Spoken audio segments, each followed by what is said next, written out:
রোজকার মতো চলে এসেছি বন্ধুরা তোমাদের মাঝে নতুন একটা রেসিপি নিয়ে। আসসালামু আলাইকুম। তোমরা কেমন আছো বন্ধুরা? আশা করছি ভালো আছো।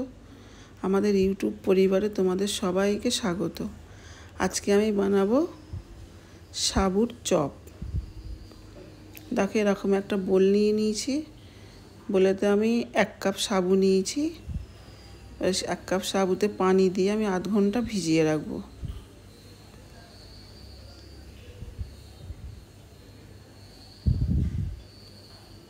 সরিয়ে দিয়েছি এক সাইড করে। এদিকে আলু এরকম দুটো নিয়ে কেটে নিয়েছি। এটা আলুটাকে কুকারে সিদ্ধ করে নেব। সিদ্ধ হয়ে গেছে আলুটা, দেখো এরকম আধ ভাঙা করে নিয়েছি। আর সাবুটাকে আধ ঘন্টা হয়ে গেছে, খুব ভালো করে পানি ঝরিয়ে নিয়েছি। নিয়ে আলু মাখা বলে দিয়ে দিলাম।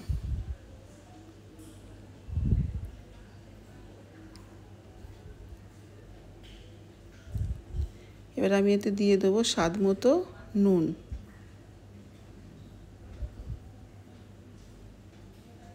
খুব মজার একটা রেসিপি। কাঁচা লঙ্কা কুচি দিয়ে দেবো।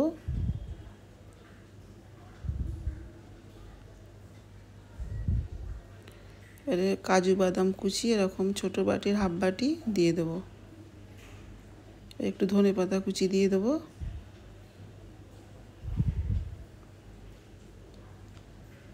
একটা আধখানা এরকম পাতি লেবু নিয়েছি। এরকম ভালো করে চিপে পুরো রসটা, লেবুর রসটাতে দিয়ে দেবো। খুব মুখরোচক রেসিপি এটা, তোমরা বাড়িতে বানিয়ে খাবে। এবার এটা ভালো করে মাখিয়ে নেব।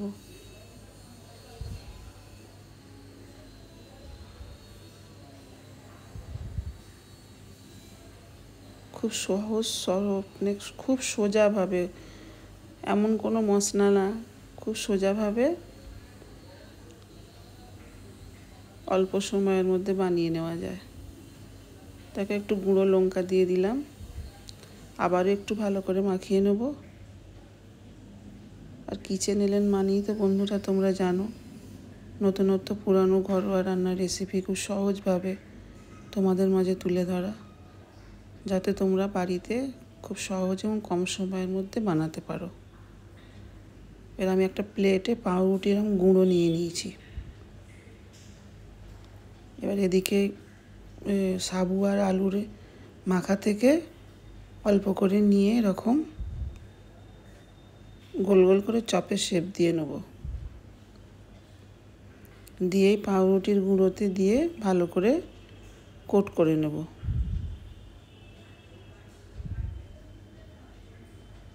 দেখো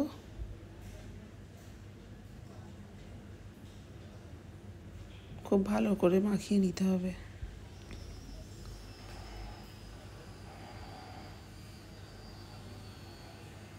এরকম হবে। আমি এইভাবে সবগুলো মাখিয়ে নেব। দেখো সবগুলো মাখানো হয়ে গেছে। এদিকে আমি কড়া দিয়ে দিয়েছি। কড়াতে আমি সাদা তেল দিয়ে দিয়েছি। তেল গরম হয়ে গেছে। এবার আমি একটা একটা করে সাবুর চপ এই গরম তেলে দিয়ে লাল করে ভেজে নেব। এই বৃষ্টির ওয়েদারে না তোমরা বিকেলের টিফিনে রাখতে পারো, এটা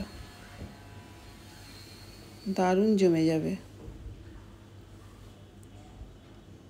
দেখো ভাজা হয়ে গেছে লাল করে। এবার একটা প্লেটে আমি তুলে নেব।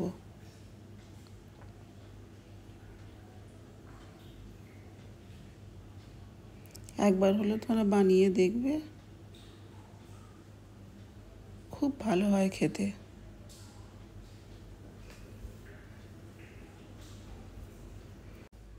তৈরি হয়ে গেছে সাবুর চপ। তোমাদের রেসিপিটা কেমন লাগলো?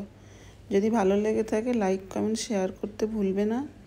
আর আমাদেরকে সাপোর্ট করে আমাদের পাশে থাকবে।